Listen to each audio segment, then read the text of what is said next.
Eh, Magandang umaga, mga kapatid kaibigan. Narito na naman tayo para mag-aral sa salita ng Diyos. Bago tayo mag-umpisa, mahihilingin ako sa inyo.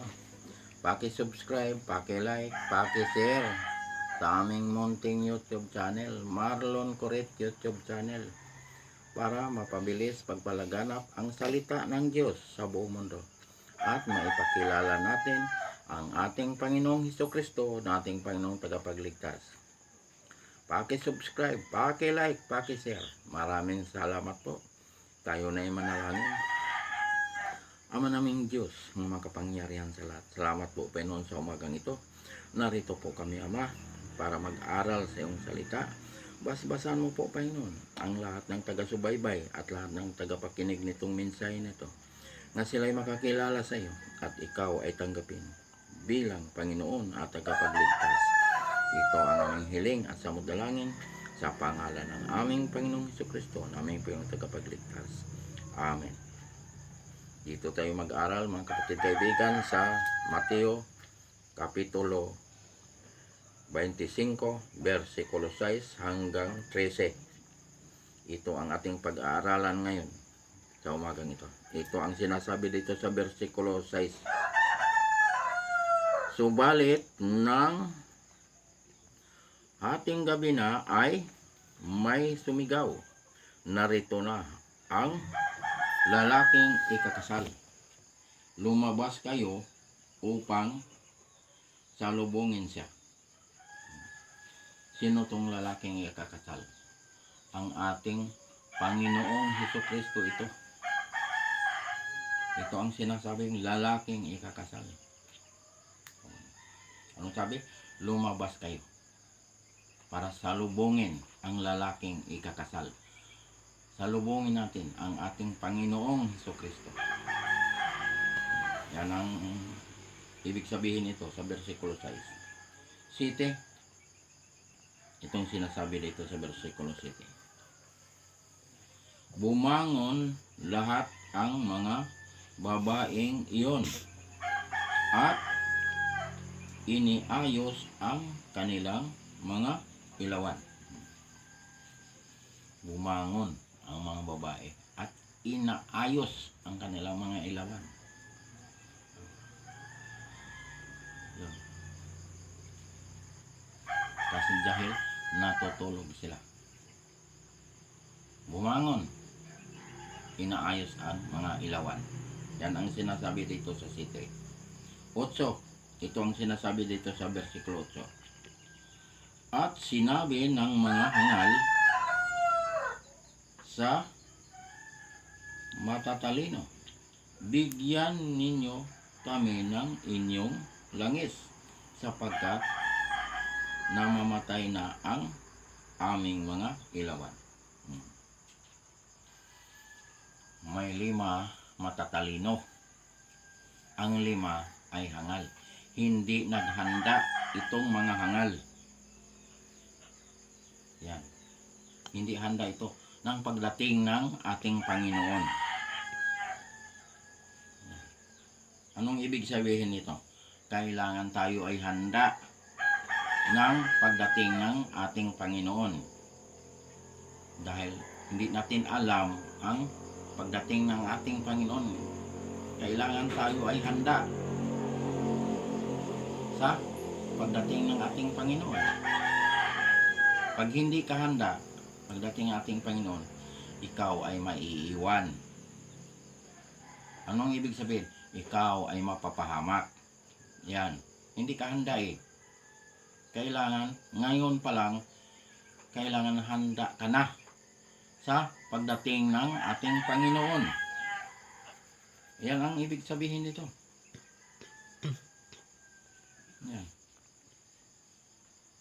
Ihanda ang ating sarili. Dahil ang Diyos ay babalik. 9. Itong sinasabi dito sa 9. Ngunit sumagot ang matatalino na nagsasabi, maaaring hindi sapat para sa amin at para sa inyo. Kaya pumunta kayo sa mga nagtitinda at bumili kayo ng para sa inyo. Yan ang sabi ng matatalino. Hindi sapat sa kanila ang kanilang langit. Baka kukulangin sila. Kaya sinabihan yung mga hangal, pumunta kayo para bumili para sa inyo. Itong mga hindi handa, sinabihan, sige, pumunta kayo doon para bumili kayo para sa inyo. Huli na ang lahat. Bakit? Dumating na ang ating Panginoon. Maiiwan ka pag hindi ka handa.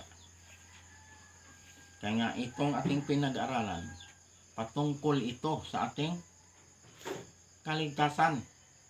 Nga ihanda ang ating sarili pagdating ng ating Panginoon. Baka maiiwan ka.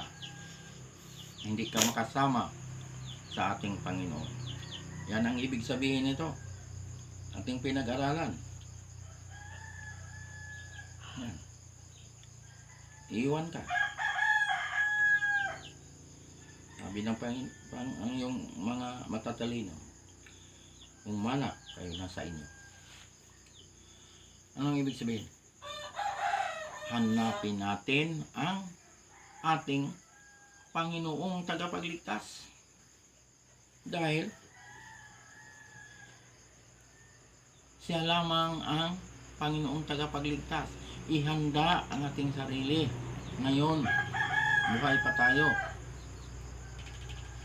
Baka dumating ang ating Panginoon, hindi tayo handa.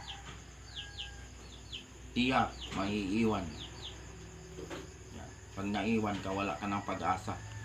Yan. Yes, ito ang sinasabi dito sa versikulo 10. At habang pumunta sila upang bumili, dumating ang lalaking ikakasal. Ang mga nakapaghanda ay pumasok na kasama niya sa piging ng kasalan at isinara ang pinto. Ito na ang pinakadelikado. Pag isara na ng Diyos ang pinto, ang mga hindi handa, hindi makapasok doon sa kaharian ng langit. Dahil darating ang panahon na isara ng Diyos itong kanyang mga salita nga ipinangangaral ngayon. Darating ang panahon nga wala nang mga ngaral. Isinara na ng Diyos. Paano? Wala nang nagsasalita, wala nang nangangaral. Isinara na ng Diyos ang kanyang pinto. Paano pagpasok? Hindi ka makapasok dahil isinara na ng Diyos. Pag isara na ng Diyos, kawawa ka dahil maiiwan ka sa labas. Ayan. Yan ang ibig sabihin dito. Na kailangan handa ang ating mga sarili ngayon dahil ang kaligtasan ngayong buhay pa tayo. Ayan. Pakinggan natin ito. Paniwalaan natin ito. Itong salita ng Diyos. Dahil ito katotohanan. Ang Diyos pag nagsalita ay totoo at magaganap. Yan. Isinara ng Diyos. Pag isinara na ito, ang mga hindi handa ay wala ng pag-asa. Yan. Maiiwan sa labas. 11. Ito ang sinasabi dito sa 11. Pagkatapos ay dumating naman ang ibang mga babae, ibang mga birhen na nagsasabi,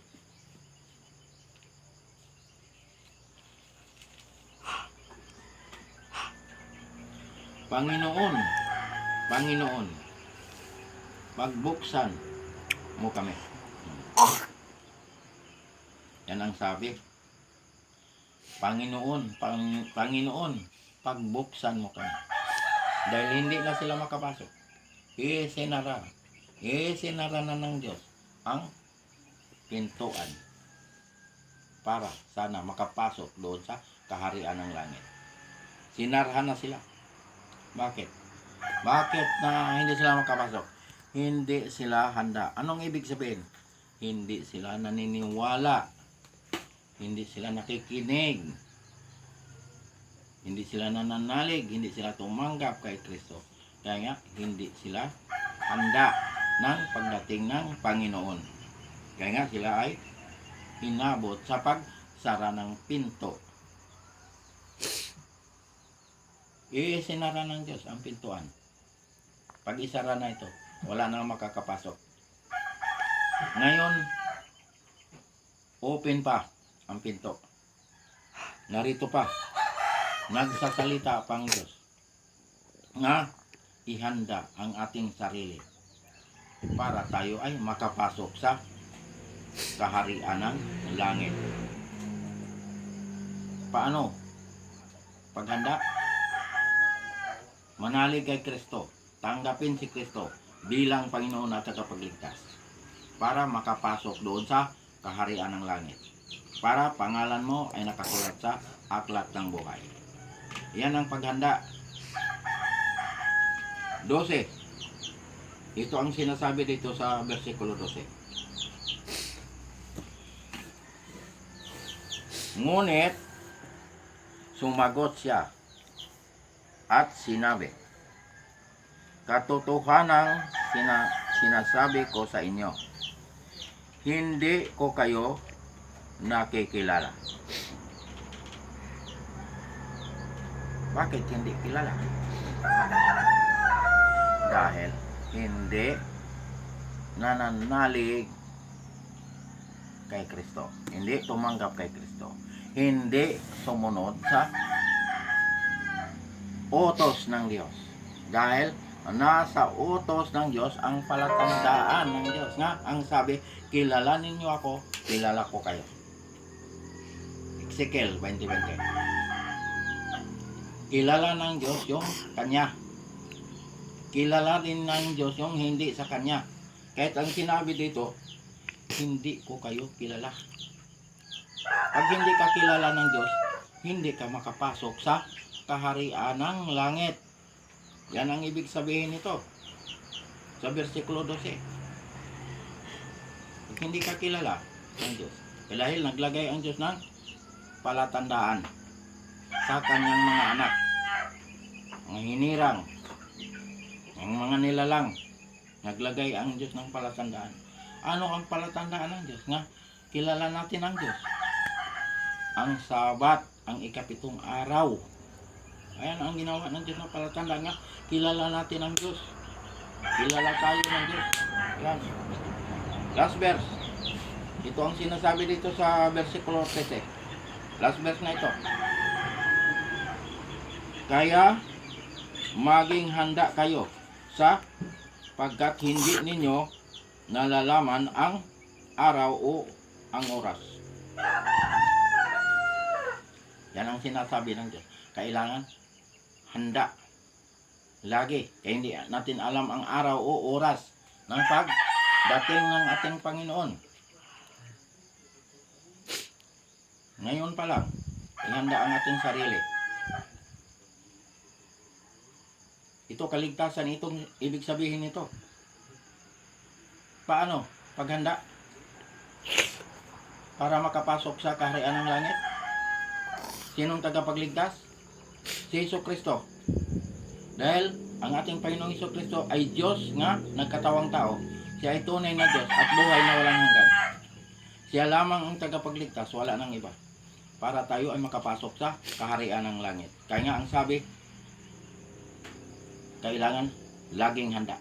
Hindi natin alam ang araw o oras ng pagdating ng ating Panginoon. Pag hindi ka handa, kawawa ka dahil maiiwan ka. Hindi ka makapasok doon sa kaharian ng langit. Katiyakan ito ng ating kaligtasan. Paano ba pagtiyak ang ating kaligtasan? Ganito. Manalig kay Kristo, tanggapin si Kristo bilang Panginoon at tagapagligtas. Yan ang paghanda para pangalan mo ay nakasulat sa aklat ng buhay. Dahil nasa pananalig ang kaligtasan, nasa pagtanggap kay Kristo, tayo ay maliligtas. Manalig tayo kay Kristo, tanggapin si Kristo bilang Panginoon at tagapagligtas. Ayan, nagkaroon tayo ng buhay na walang hanggan. Pangalan ay nakasulat sa aklat ng buhay. Anong gagawin? Pag matapos mong tinanggap ang ating Panginoon, magpabautismo sa pangalan ng Ama, pangalan ng Anak, pangalan ng Espiritu Santo. Yan ang gagawin. Dahil sa paglubog mo sa tubig, namatay ka kasama ni Kristo. Pag ahon mo, nabuhay ka kasama ni Kristo. Ikaw ay bagong nilalang na. Wala na ang dating pagkatao. Pangalawang Korinto, Kapitulo 5, versikulo 17. Bagong nilalang ka na. Ikaw ay nakatawid na sa kamatayan tungo sa buhay na walang hanggan. 1:5:24. Nakatawid ka na sa kamatayan tungo sa buhay na walang hanggan. Buhay ka pa. Nakatawid ka na dahil namatay ka na kasama ni Kristo, nabuhay ka kasama ni Kristo. Ikaw ay nagiging born again. Ipinanganak ka sa Espiritu. Kailangan ang lahat ay ipanganak sa Espiritu. Dahil pag sa laman ka, namumuhay, mamamatay ka. Dahil ang laman ay mahilig gumawa ng kasalanan. Anong kabayaran ng kasalanan? Kamatayan. Kaya nga si Kristo namatay sa cross para bayaran ang kasalanan ko, kasalanan nating lahat. Si Kristo ang nagbayad ng ating mga kasalanan. Dugo ng ating Panginoon ang ihinugas ng ating mga kasalanan. Iyan ang Panginoon nga nagmamahal sa atin. Ayaw ng Panginoon nga tayo ay mapahamak. Gusto ng Diyos na tayo maligtas. Pero ang problema, ang tao. Bakit? Ayaw makinig sa salita ng Diyos. Ayaw maniwala. Ayaw tumanggap kay Kristo. Kaya nga sila ay napahamak. Sila na ang pumili sa kanilang kapahamakan. Tagal ng handa ang kaligtasan. Si Kristo ang gumawa. Ang kaligtasan ay libre. Walang bayad. Pero hindi ito kaya bilhin. Kahit sinong mayaman sa mundong ito. Dahil ang ibinayad ng kasalanan ay buhay ng ating Panginoon. Dugo ng ating Panginoon. Ang ihinugas ng ating mga kasalanan. Kaya kahit sinong mayaman sa mundong ito, hindi kaya bilhin ang kaligtasan. Pero ang kaligtasan ay libre. Si Kristo ang gumawa nito. Kaya mga kapatid, kaibigan, ngayon pa lang, ngayong oras na ito, ihanda ang ating sarili. Manalig kay Kristo. Tanggapin si Kristo bilang Panginoon at tagapagligtas. Magpabautismo. Sundin ang utos ng Diyos. Huwag natin lapastanganin ang utos ng Diyos. Huwag natin burahin ang utos ng Diyos. Huwag natin itakwil ang utos ng Diyos. Dahil ang sabi ng ating Panginoong Hesukristo sa Juan 14, versikulo 15, kung iniibig ninyo ako, tutuparin ninyo ang aking mga utos. Yan ang sabi ng ating Panginoon. Ano pang sinabi sa unang Juan Kapitulo 2, versikulo 3 hanggang 4? Nakakatiyak tayong nakikilala natin ang Diyos kung sinusunod natin ang kanyang mga utos. Yan ang sinasabi sa versikulo 3. Versikulo 4. Ang nagsasabing nakikilala ko siya, ngunit sumusuway naman sa kanyang mga utos ay sinungaling at wala sa kanya ang katotohanan. Yan ang sinasabi ng ating Panginoon. Kaya nga, ang sabi ng Diyos, tutuparin natin ang kanyang mga utos. Dahil nasa utos ng Diyos ang palatandaan ng Diyos. Nga, kilala natin ang Diyos, kilala tayo ng Diyos. Ano ang palatandaan ng Diyos? Na kilala natin siya. Kilala tayo ng Diyos. Ang Sabat, ang ikapitong araw. Yan ang palatandaan ng Diyos nga. Ang sabi ng Diyos, kilalanin niyo ako, kilala ko kayo. Dahil naglagay ang Diyos ng palatandaan. Ano ang palatandaan? Ang Sabat, ang ikapitong araw, ang adlawng Sabado. Yan, ginawa ng Diyos ng palatandaan nga. Nakakilala tayo sa Kanya at kilala rin tayo ng Diyos. Kay itong nilikha itong mundo nato, langit, lupa, dagat, lahat nandito, pati tayo, nilikha ng Diyos. Anong sabi ng Diyos? Sa loob ng 6 na araw, tinapos niyang likhain ito. Itong lahat nga nandito. Anong araw? Nilikha itong mundo na ito, pati tayo. Saan nag-umpisa? Paglikha. Linggo, Lunes, Martes, Miyerkules, Huwebes, hanggang Biyernes. Nilikha itong mundo na ito. Pati tayo, nilikha ng Diyos. Anong sabi ng Diyos? Sa ikapitong araw, siya ay nagpahinga. Anong araw yun? Yung ikapito. Sabat. Sabado. Yung araw ng Sabat ay banal na araw. Binasbasan. Ibinukod para sa Diyos. Bakit nagpahinga ang Diyos? Napagod ang Diyos? Hindi napapagod ang Diyos dahil ang Diyos ay makapangyarihan. Sinabi ng Diyos na siya ay nagpahinga para tayong kanyang mga nilalang, mga hinirang, mga anak sumunod sa kanya para tayo ay makapasok sa kapahingahan ng Diyos. Kaya ang sabi ng Diyos dito sa versikulo 13 ang ating pinag-aralan, hindi ko kayo kilala. Dahil naglagay ang Diyos ng palatandaan. Ang Sabat, ikapitong araw.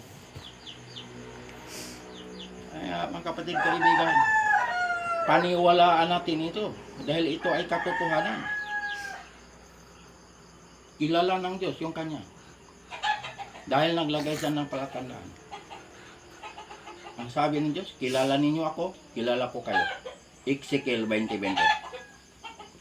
Kaya nga sa bagong langit, bagong lupa, ang samba ron ay Sabat. Sabat ang samba ron, hindi linggo. Saan mabasa? Isaiah 66, versikulo 22 hanggang 23. Versikulo 22, mababasa mo ang bagong langit, bagong lupa.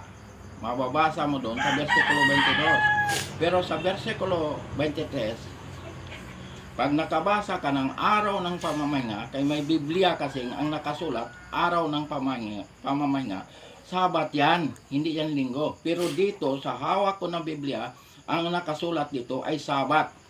Ang sabi ng Diyos, lahat ng bansa pupunta ron para sumamba sa Diyos.